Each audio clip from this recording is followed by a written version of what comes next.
Hello viewers, well now we finally get to see Ross's impressions of some of the cars in the new ALMS car pack. Let's see what he had to say. Hi there guys, yeah it's me Ross back with another car pack for Forza 4. This week it's the American Le Mans Series car pack, and today we have the 1992 Alfa Romeo 155 Q4 with us, and this is a ballistic car. It's powered by a 2-litre turbocharged 187 horsepower engine, and it's probably one of the best cars Alfa have released, because the 155 has been used in several different versions of motorsport: DTM, British touring cars, Spanish touring cars, Italian touring cars, world touring cars. The 155 has a racing pedigree, and that definitely shows in this car. It is hilariously fun to drive. The styling is pretty weird for 1992 standards. Of course it's still boxy, as all Alfas were, but this is around the time where cars started to smooth off and go round, but obviously Alfa was just like, no, we want to keep boxy cars. Boxy cars are the future, we know this. And it shows in the driving of the car. The car is fun to drive, it grips well. The only thing that really does suffer with this car is the suspension. It does have quite a lot of travel, but that was because this was a road car, and the road car is fantastic. I mean, if you drive it on the road, you won't feel any bumps. You won't feel anything at all, you know, but the steering was a bit dodgy at times, but that was the Alfa problem. You know, Alfa's always had problems. The engine was not one of them. The engines were fantastic, and I definitely recommend this car. So let's move on to the next car, which is a German hot hatch from the future. Right, here's our next car in the American Le Mans Series car pack. It's the 2011 Volkswagen Polo GTI. And this is probably one of the best sounding engines in the world, because it has a 1.4 litre supercharged and turbocharged engine producing 180 horsepower in a car that weighs less than the Golf. So technically the Polo has overtaken the Golf in performance wise, and I think that's brilliant. This is the best thing in the world, because basically for the Polo they've gotten the laziest bloke in the world and cut a middle section out of the Golf and glued the two bits together. That's pretty much all they've done from the Golf to the Polo. The Golf is onto the Mark 6, only the Polo is Mark 5, so it's a mark behind, but the Polo has definitely overtaken the Golf. The engine is fantastic, it's biblically quick, it's probably the best hot hatch in the world right now, and I can understand it as well, because it's hilariously fun to just chuck it around. Because it's front wheel drive as well, you get that lovely recovery aspect of it. You can handbrake it in the turns and then just put your foot down, and the front end will just swing back into place. That's one of the key factors of front wheel drive. It's why I love front wheel drive so much. And it looks like a Golf, so you can't really go wrong there. It's like those stupid adverts that they've got for it now. It sounds just like a Golf. Well, this is better than a Golf. Buy a Polo, save yourself some money, and you'll easily overtake any Golf, anywhere, anytime, any Volkswagen. Better. This is the best Volkswagen they have for sale. I'm completely sold. I'm going to go out and I'm going to go take my checkbook and buy this car right now. It's brilliant. Why doesn't everybody own a Polo GTI with 180 horsepower from a 1.4 litre engine? And the fuel economy is not too bad either. So let's move on to our next car before I start, bowing down the Volkswagen shoes. It's the Ford Mustang Cobra R from Vanilla Ice period of time, so that should be quite nice.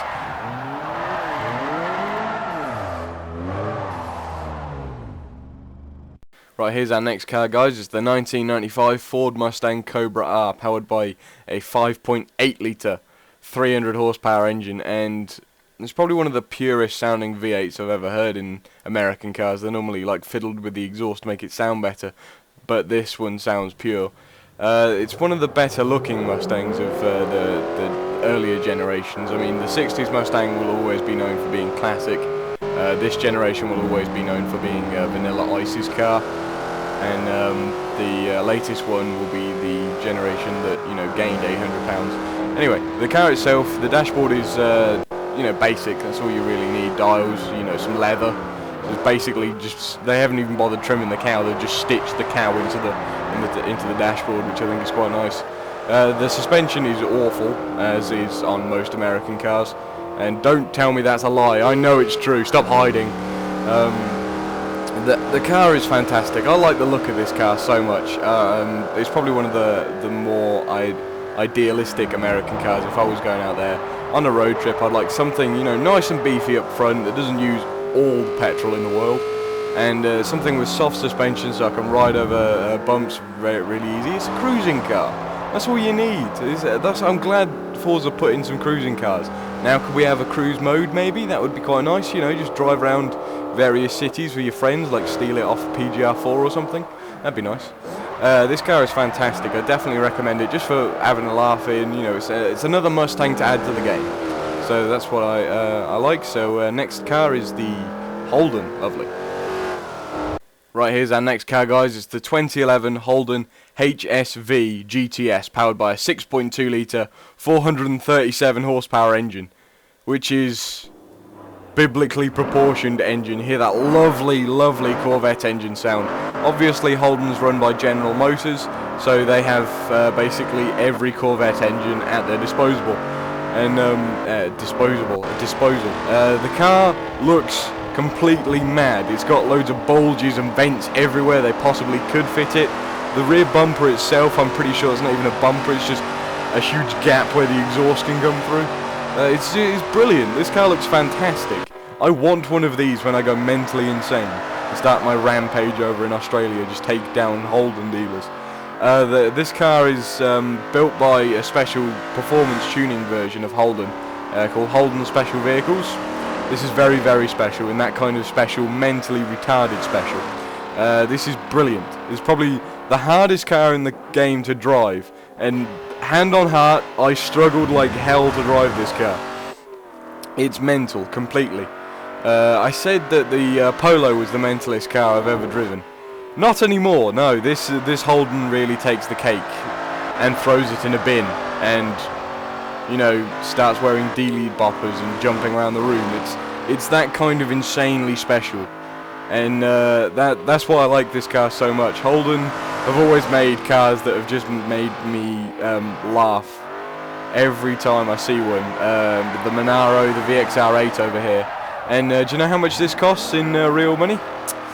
82,990 US, no, not US, Australian dollars to buy this car. And I'm just wondering where it all goes, because the suspension is historic, the tyres don't work, it has way too much power than its own need. I think it's just adding bulges. That money goes towards adding more bulges on the next model of Holden. I'm pretty sure that's what it goes to. It's a brilliant car, definitely recommend it, but keep, for the love of God, traction control on, otherwise you'll be doing this quite a lot. And it's not fun when you do that a lot. It's very scary, in fact. Right, next car, the Rampage Challenger. Oh dears. Right, here's our next car, guys. It's the 2010 Quinton Rampage Jackson Challenger SRT8, powered by a 6.1 litre, 558 horsepower V8 engine, and I'm not all in too impressed. It's a normal SRT8 on the inside, nothing really to talk about until you get to the outside of the car, which looks absolutely terrible. Obviously, because he's in the A-Team, he thinks he can make the A-Team van out of a Challenger. It definitely feels like a van to drive because it is awful, completely and utterly awful. This takes the cake. This beats the Impala on being the worst car I've ever driven in my entire life. The alloys don't belong on this car, they far from, in fact. The rear axle looks like it's a lot bigger than the front axle, which makes the handling very terrible. And it weighs the same as the 18 van, about next to near about 2.7 tons, something like that.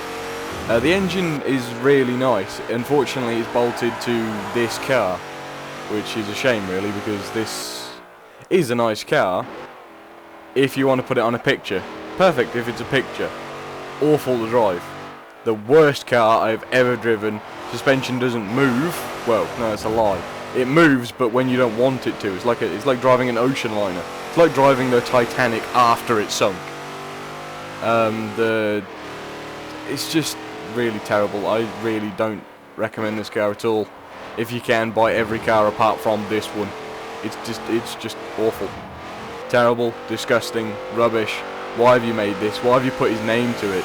This has lost my faith in this guy's acting ability. The way he builds cars is the way he acts now. That's what I'm going to think when I see this guy act, or punch, or something. You know, it's just not good. Right guys, unfortunately that's a sad end to this part of the car pack, but don't forget to leave your comments in the comment section below, like and favourite, and do whatever you feel like. Alright guys, take care, see you in part 2. So a mixed bag there then. Those were, say, the slower cars in the package. Ross obviously wasn't too keen. It looks nice, sounds nice, but as a car it's not really a performance car, but I don't think there's ever really the point in it. It's just one of those modded things that looks really cool. Quite often you see a lot of these cars with, you know, huge bits and pieces and mods put on them, and they don't make the car go faster. Quite often you see the mods actually on the worst possible cars. You don't see as many of these mods as you used to. Obviously it's down to insurance and all the rest of it, but certainly it's a nice little selection there. But Ross will be back with part 2 of his ALMS selection in the coming days. As ever, from me, more soon.